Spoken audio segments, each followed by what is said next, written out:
What's up everybody, Mr. Steve, and we're going to make a neon sign in Blender 4.5. We're going to make our own bloom, a light version of it, and we're going to use the curve to mesh node.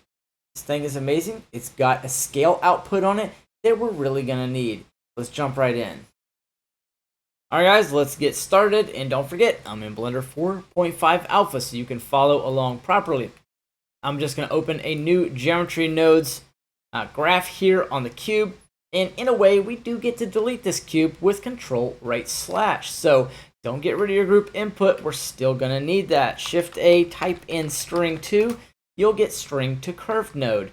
Let's go ahead and tag that in, pull the text or the string output there and plug it into the input. That makes sense.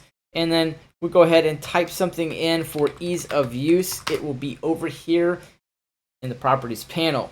So 7 on the numpad works for me.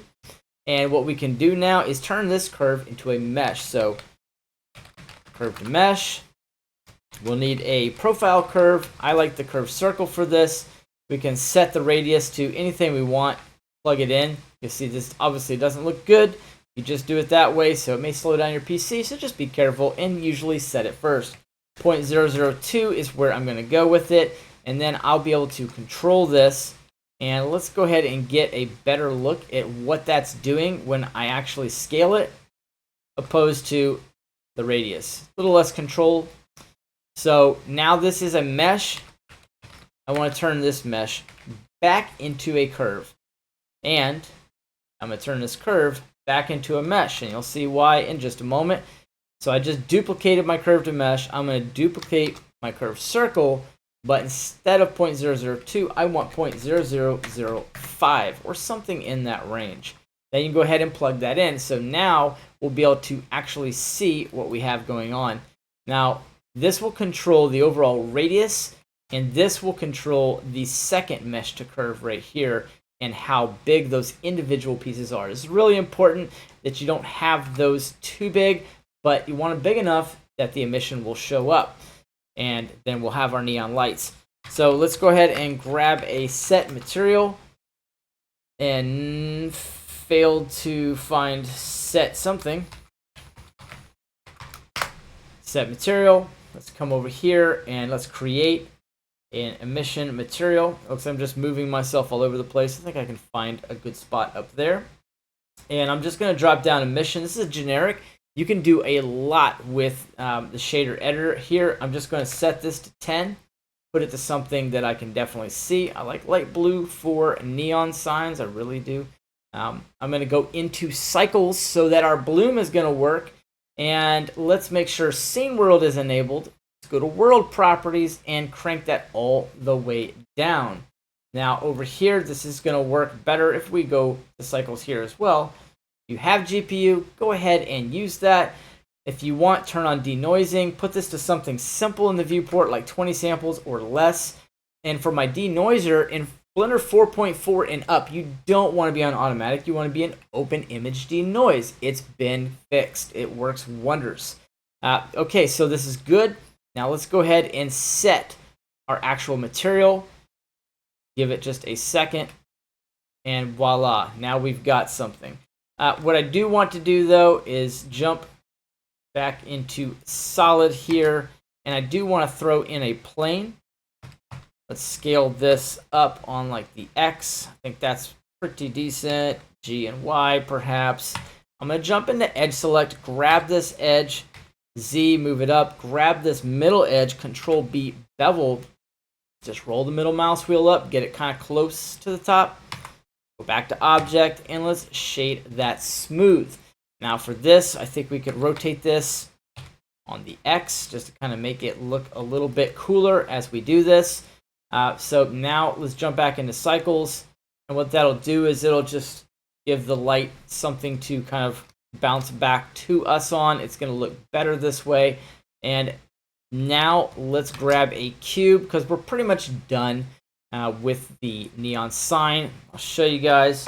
Let's line the cube up, scale it a touch, scale it on the X, G and X, move it around till you kind of get it where you want it.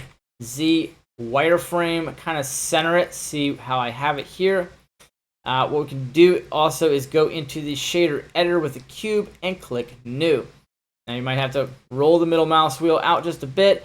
Let's take that principal BSDF and do what we wanted to do to the cube 5 minutes ago and hit delete. It's out of there. So Shift A, principled volume, and make sure to tag that into just volume. So when you come out here, this will now have a shader on it, and that's going to be cool. Let's go ahead and grab our Geometry Nodes workspace again, and let's start outputting some things so that it's very easy for us to access them. You can pin the workspace here. You can pin the workspace here as well. This works nicely. The first scale, I'm going to take this one out. That's going to be our main mesh. For the second one here, I'm going to take this one out as well. And if it slows down your PC, bring the resolution to 3 on these if you wish, or lower, maybe like 6, probably be a little bit better. And I can output the material as well. There's some other controls. You can do tons of different things. But let's go ahead and jump back in. And now we've kind of got our bloom going here, but it doesn't look great because the density is way, way too high. So what I want to do is grab this again, and maybe beneficial if you just right click here and do a vertical split, or we can just grab right here and do vertical split and pull up the shader editor. This way we can kind of play with both of these at once. Density can go to 0.3, something like that. I think that 0.5 is pretty good for me, but that's going to be up to you how you like it. So now that we've got this set up, you could conceptually come over here with a little end panel, and this would not be scaled. This could be something like the main body of the string itself, and these could be